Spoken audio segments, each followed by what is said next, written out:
One of the policies that is going to change our country is that now we have provided funds to the provinces, to the districts. PNC will lead into providing funds directly to the council wards right across throughout the country.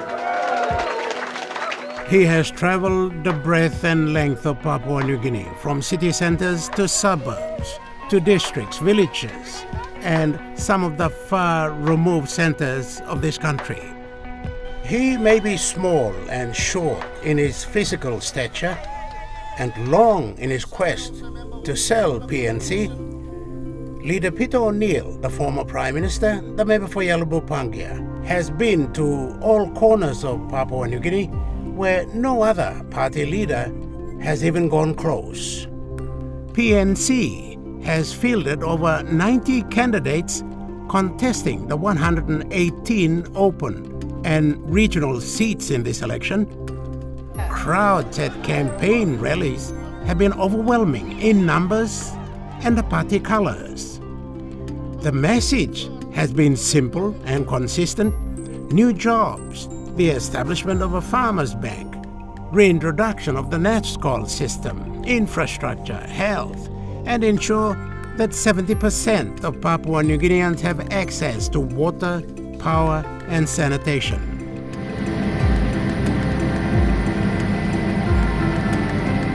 This is a 1.5-hour chopper flight from the highlands to Ambunti Drekikir in the East Sepik province. Long and tiring, but as the PNC slogan would have it, walk must go yet. The trip also gave the former Prime Minister a window into the vastness of the Sepik Plains, the mighty Sepik River, and how the tributaries feed it. Feeding off the river systems, these are the Omi people of Ambunti Drekikir.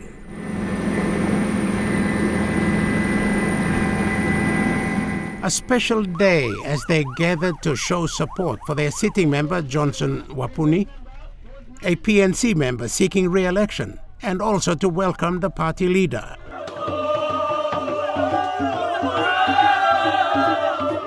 Traditional and contemporary, the gestures on this important day meant the same.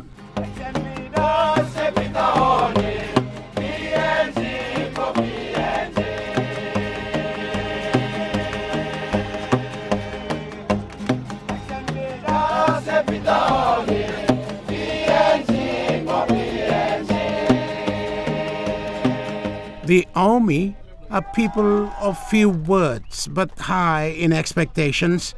Peter O'Neill and Johnson Wapuni promised to deliver on their policies to this community.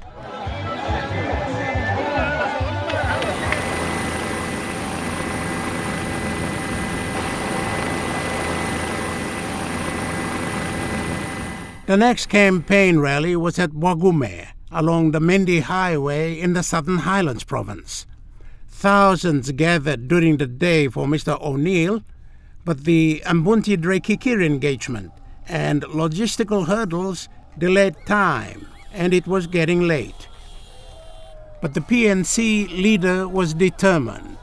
After arriving from Ambunti Drekikir into Mount Hagen, he then drove to Wagume. At the station, the diehard waited.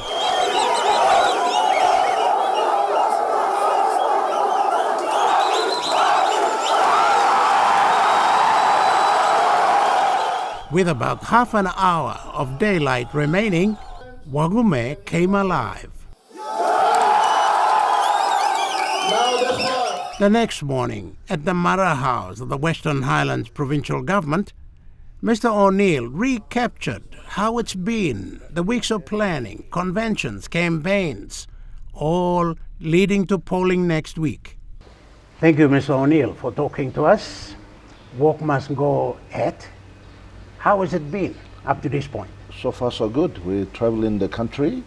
We've been covering entire nation from Manus all the way down to Alatau, down to Western Province and back up to the Highlands. And it has been exciting to engage with the people directly on what we are trying to do for our country. So I'm very pleased the way things are going. Okay. You have personally moved yourself taking the party forward in that? Not the party machinery, but you yourself, Peter O'Neill. Well, I think that the country needs to know who their leaders are. And I think even though they've heard of me as being their prime minister for many, many years, I think some people have still yet to see me and understand the way I think and way I present myself to them, and of course articulate our policies better to them. And that has been an exciting round of campaigning, and I'm very pleased with the response of our people right across the country. They see the issues that are before the nation and the things that they want their leaders to attend to. So I am happy with the way the campaign is going. Okay, how is this one maybe different to the 2017? You were in the box at that time. Yes. Here you're on the other side. So is this any different to the last one? I think it's very different because people are a bit more aware of what has happened and what has transpired, because they've seen a one-sided story on social media and all the other gossip columns that goes on, which has been very detrimental to our government when we were in power. And those has now been put to rest, has been tested, and all the arguments have been presented. People are ready to make their case and pass their judgment. So I am pleased that this has happened.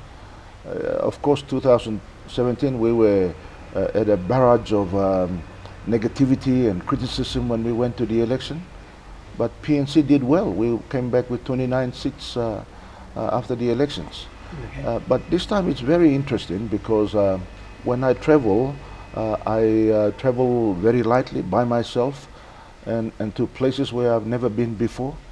I'm focusing on the rural community. I've been into the remotest parts of our country, from Quantiga to Kantiba to Lake Mari, Balimo, and Nuku, and all these places. Yesterday I went to Mbutu Drekikia, close to the border, a place called May River. These are exciting trips because sometimes, you know, people, you don't understand their real challenges that are facing them, and you think that everything is going smoothly and people are happy, but some of our services that we are preaching to deliver to them are not reaching them. No. We need to understand why. Even though the budgets are allocated, you have employed public servants to do that, still the services are not reaching our people. Okay, I want to go to that a little later on, but you are traveling the breadth and the length of this country. Yes. To places, as you say, you've never been before. Yes. It's costing you a little bit? Yes, well, you know, party machinery has been able to raise sufficient funding to cover this cost. It's a costly exercise because, you know, you need to take transport and logistics and support around the country, but it's worth it. You know, it's not something that we do it lightly. This is a serious business, and people's concerns and their lives are a serious matter, and it needs to be attended to. Mm-hmm. Any figure? Well, we haven't come to the figures as yet. The conclusion yet? Yeah, conclusion of the campaign yet, so we don't know, but it is into the millions. And as I said, we've been privileged to raise that fund when we were in government. We've managed our money well. We've saved our money to make sure that we invest in these campaigns and in these sort of candidates that we have. You know, printing posters and T-shirts and transport and logistics and buying fuel for our candidates and things like that. It's not a cheap exercise. Yeah, and over 90 candidates you're filling this time. You came in with 29, 30 in the last election. Here you're going to the elections with some 21 sitting members right now. So give us some sort of a... Yeah, we've got about 17 sitting members, but we have got 21 opposition MPs we're going together with, of course, Belden Nama and Alan Marat's team. That has put us into a position where we are very competitive in our own seats. The chances of us retaining our own seats are very, very high in opposition. And we know that a lot of the MPs who have not performed in government will lose their seats as people judge their performance. And quite frankly, it's quite an encouraging sign. So we look forward to the outcomes of the elections after all is over. Okay, so the candidates, a mixture of young and old experience? What sort of candidates are there? It's over 90, but what sort of candidates are there? We have mixed youth. You know, we've brought in people like George Sikin out of Manus, who's a very exciting young man, who has got a lot of enthusiasm to do a great change for his province and serve our country. And we've got veterans like Ken Fairweather and Sir John Iki and Tommy Tomskol and all these people who are experienced members of parliament. So you need both the experience to steady the ship of PNG, and of course the young to try and give the energy that we need to drive our country forward. So these are completely a new team, and we're excited by it. Next on Your Vote Matters. We are trying to create a former PNG BC style SME bank in the country. This program has been sponsored by the People's National Congress.